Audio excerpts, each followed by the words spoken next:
नमः संस्कृताय अहं वर्षा भवतां सर्वेषां हार्दिक स्वागतम एवं अभिनंदनम करोमि। तो मित्रों, आज हम आपको कादम्बरी सुखनासोपदेश वस्तुनिष्ठ प्रश्न कराएंगे। कादम्बरी सुखनासोपदेश में आज हमारा 55 प्रश्न से शुरू होगा। प्रश्न है, पुरुषों में स्थित समस्त दोषों को गुण रूप में परिगणित कर देते हैं।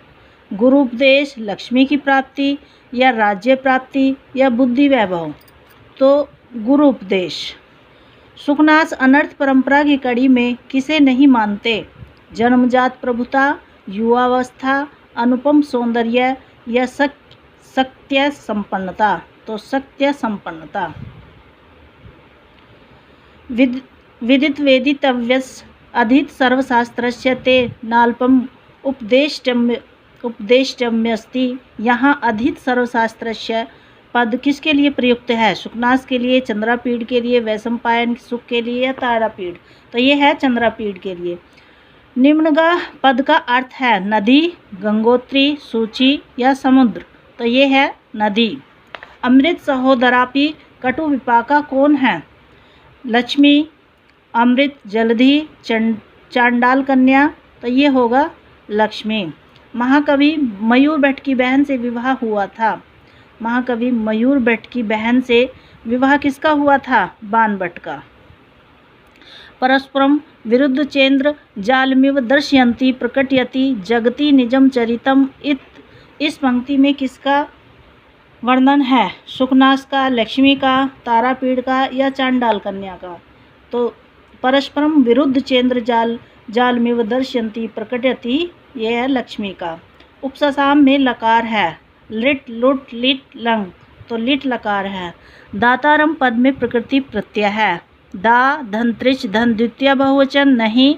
दा अम प्रथमा एक वचन नहीं। दा त्रिच, दा धातु त्रिच, दा त्रिच द्वितीय एक वचन, यही होगा। दातारम पद में प्रकृति प्रत्यय दा त्रिच द्वितीय का एक वचन होगा। वारी शब्द का तृतीय एक वचन में रूप होगा। वारिणेन, वारेन, वारिणः, वारियाः, वारिषा। तो ये होगा वारिणः। अवधार्यन्तः में प्रत्यय है सानच, त्रच, सृत, घ्य। तो सत प्रत्यय है। ग्रहेरिव गृह्यन्ते, मंत्रेरिवा वेश्यन्ते, पिशाचेरिव ग्रह्यन्ते इत्यादि स्थलों में अलंकार है। रूपक, उत्प्रेक्षा, निर्देशना या उपमा। तो इसमें उत्प्रेक्षा अलंकार है। पुरुषोत्तम तापि खलजन प्रिया रेणु महिम स्वच्छमपि कलशी करोति। इन पंक्तियों में अलंकार है। विरोधाभास, दीपक, निर्देशना या उत्प्रेक्षा। तो ये विरोधाभास अलंकार है। विग्रह, वत्य, प्रत्यक्ष दर्शना। इस पद में संधि है। हल संधि, गुण संधि, वृद्धि संधि या यन संधि। तो विग्रह, वत्य, प्रत्यक्ष दर्शना में यन संधि है। अपरिणामोपशमम का संधि विच्छेद होगा। अपरिणाम उपशमम, अपरिणाम उपशमम, अपरिणाम उपशमम या अप्रियाम उपशम है। तो अपरिणाम उपशम है। यहाँ पर ये रफ है, इसे छोड़ दीजिए।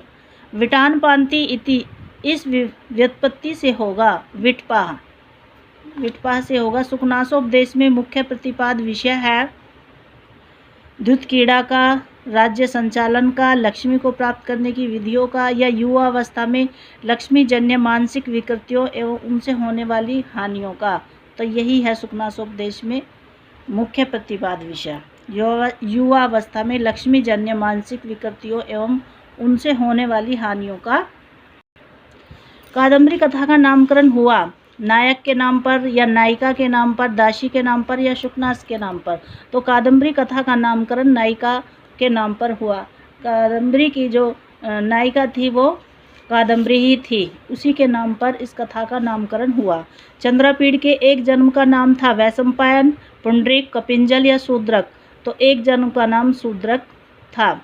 लक्ष्मी पापी समझकर किसके पास तक नहीं जाती? विद्वानों के पास, धनहीनों के, विनयशील के या राजाओं को? तो पापी समझकर विनयशील के पास नहीं जाती। कुप्यंती हितवादी ने, यहाँ हितवादी ने में कौन सी विभक्ति किस सूत्र से हुई है? तृतीया हेतो से, नहीं षष्ठी षष्ठी से या चतुर्थी क्रुद्ध द्रुह असूय अर्थानाम यम प्रतिकोपय या सप्तमी आधारो अधिकरणम। तो चतुर्थी क्रुद्ध द्रुह असूय अर्थानाम यम प्रतिकोपय। अकाल प्रावड़ गुण कलह हंस का नाम प्रस्तावना कपटनाटकस्य पुरः पताका सर्वामिनिया नाम इत्यादि पंक्तियों में अलंकार है। उपमा, रूपक, उत्प्रेक्षा या दीपक, तो इसमें रूपक अलंकार है। समुद्र मंथन से लक्ष्मी सहित कितने रत्न निकले थे? 18, 17, 14 या 19? तो 14 रत्न निकले थे लक्ष्मी के सहित। असीधारा पद का अर्थ है तलवार की धार, जलधारा, लक्ष्मी की चंचलता या समुद्र प्रवाह। तो असीधारा पद का अर्थ है तलवार की धार। सरस्वती द्वारा अपनाए गए व्यक्तियों को ईर्ष्या के कारण कौन नहीं अपनाती? राजागण, लक्ष्मी, सुकनास, कादम्बरी। तो लक्ष्मी नहीं अपनाती है। जो सरस्वती द्वारा अपनाए गए व्यक्ति हैं, जिन व्यक्तियों को ज्ञान है, उनको ईर्ष्या के कारण लक्ष्मी नहीं अपनाती है। अकाला चासो प्रावड़ इति अकाल प्रावड़, यहाँ समास है। न्यतत्पुरुष समास, कर्मधारय समास, अव्यविभाव समास या बहुब्रीहि समास।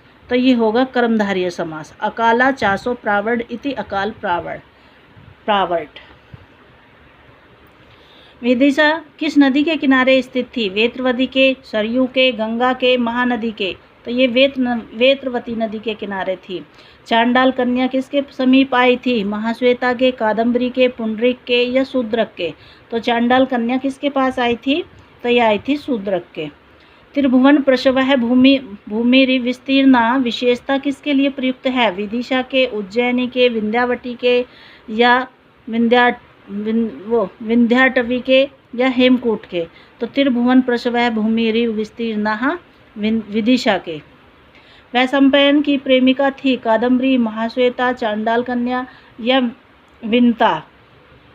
तो यह थी महाश्वेता। कादम्बरी में वर्णन नहीं है अछोत सरोवर का, पंपा सरोवर का, सालमली वृक्ष का, देवदारू का। तो यह है देवदारू का। वैशंपायन पूर्व जन्म में था शूद्रक, पुंडरीक, कुमारपालित या चंद्रापीड़। तो ये था पुंडरीक। तुरंग बाण किसकी उपाधि है? बाण भट्ट की। आधुनिक बाण के रूप में जाना जाता है सुबंधु को, बाण को या अंबिकादत्त व्यास को या दंडी को। तो आधुनिक बाण के रूप में अंबिकादत्त व्यास को जाना जाता है और तुरंग बाण की उपाधि से बाण भट्ट, तुरंग बाण जो है बाण भट्ट की उपाधि थी। बाण भट्ट के भाई थे 4, 6, 2, 5। तो बाण भट्ट के 2 भाई थे। संपत्ति रूपी तिमिर में होने वाला अंधापन कष्टकार होता है, किसने कहा? चंद्रापीड़ ने, तारापीड़ ने, द्वारपाल ने या सुकनास ने। तो यह बात सुकनास ने कही थी। अहंकार से उत्पन्न उष्णता शीतलता औषधियों से भी शांत नहीं होती है, यह कथन किसने कहा? सुकनास ने चंद्रापीड़ से, चंद्रापीड़ ने सुकनास से या सुकनास ने तारापीड़ से, चंद्रापीड़ ने तारापीड़ से।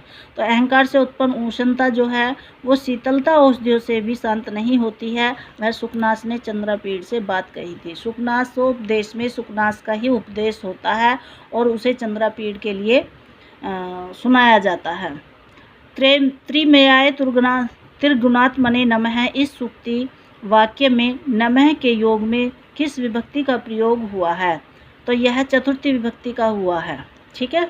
अभिषेक, राज्याभिषेक के समय किसकी आवश्यकता होती है? सेना की, विश्राम की, धन की या उपदेश की।